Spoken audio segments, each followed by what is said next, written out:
Welcome to the Flea Fly video on how to pick apart brush piles using sonar equipment, and then we're also going to be talking about once you find the brush piles and you have them marked, how do you catch the fish out of them? How do you position your boat to catch fish out of them? What equipment can you use to make your fishing easier and more efficient? We're going to be talking about a lot of things, and we've got some great tips in this video for you. If you have a boat and you've got some sonar equipment on it, fish finders, down scans, I tell you, you're going to want to watch this if you want to learn how to catch more crappie. One of the biggest things we're going to do in the video here is actually break down the brush pile and how we find them, and talk about where the active crappie should be in a brush pile when you're fishing for them. Not all brush piles hold crappie every day. Sometimes you're going to have to go to 4 or 5 of them before you actually catch any fish. But coming up is a prime example of a tree laying on a ledge, and at the top of that tree you can see about 4 or 5 marks. They just look like little diamonds up at the top of that tree, and that tree's laying in about 22 foot of water, and then it rolls off into about 60 or 70 foot of water, and the active crappie are scattered to the left of the tree and at the top of the tree. You can see a few of them down in the tree, but they look like the little diamonds. Coming up is another example of crappie in the top of a brush pile. You can see a few fish right in the middle of that brush pile. You can definitely see the brush. You can definitely see the tree. You can see that that tree is from 16 to 10 foot, so it's 10 foot tall. And those active crappie typically relate to the top of that tree, top of those brush piles, and that's when those go-go minnows can absolutely kill those fish. Hey everybody, this is the brush pile we were fishing with that Roadrunner head and the go-go minnow, and these are the active crappie that we're catching out around that pile. You can see it over here on the color sonar, and you can see it right here on the down scan. When you come up to a brush pile like this and it has these fish around it, up on top of it, that go-go minnow with that Roadrunner head, we're in about 84 degree water today, about the middle of June. Those crappie are active. They are looking for a big bait. Reel that right along the side of it, right over the top of it, and you will pick those active crappie off just like that. Okay, now you know what the brush piles look like underwater, and you've seen some crappie in them. Let's move on to what do you do when you find the brush pile? How do you mark it? How do you catch the crappie out of? What techniques and equipment do you use to become successful after you go out and you spend the time to actually find those brush piles?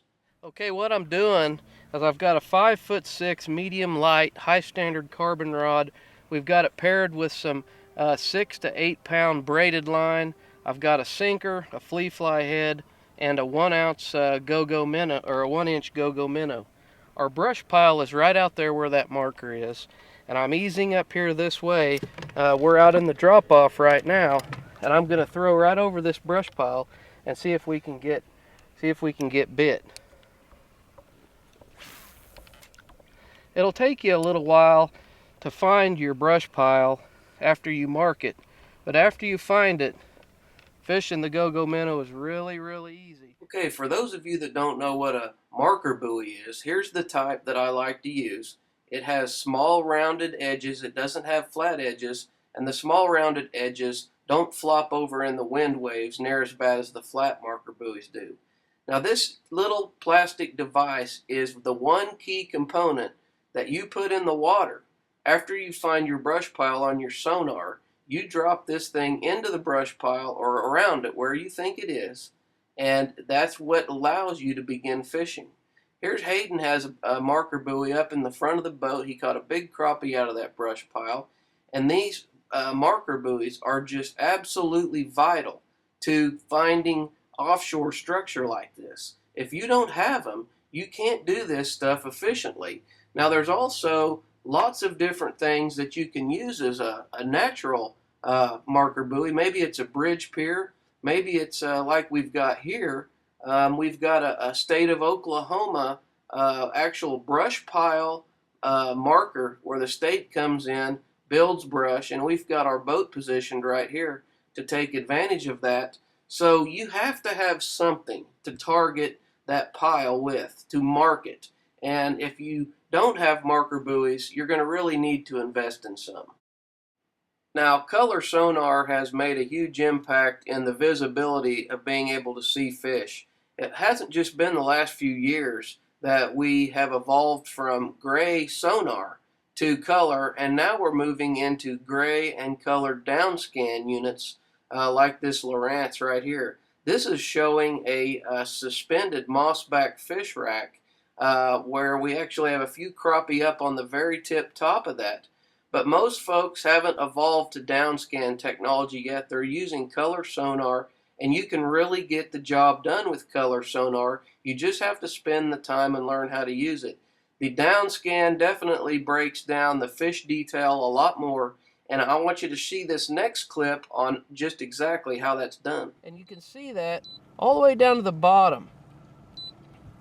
Now there are fish in this tree here and here. You can see fish scattered up around this tree all right here. But if you go back over here and you look at the difference. That, you know, this is as good as we had up until about a year and a half ago, and this was a fantastic picture. But now you can see exactly what's down there, and this is what I'll be watching from here on out. Now that's some of the biggest differences between color sonar and the new downscan technology.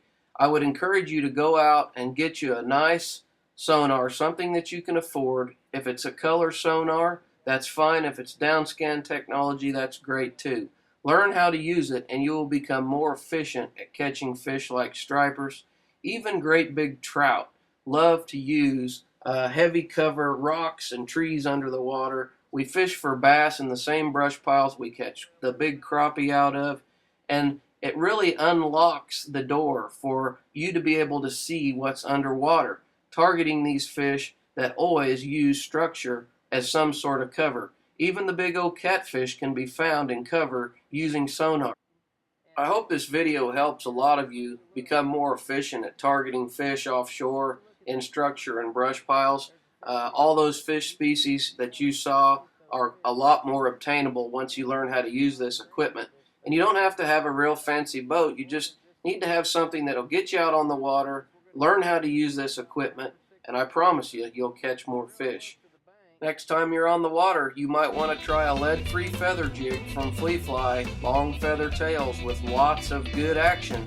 Also, we offer the 1 and 2 inch Go-Go minnow. Just reel those babies right over those brush piles and hang on to your pole. Thanks for watching our videos from Fly.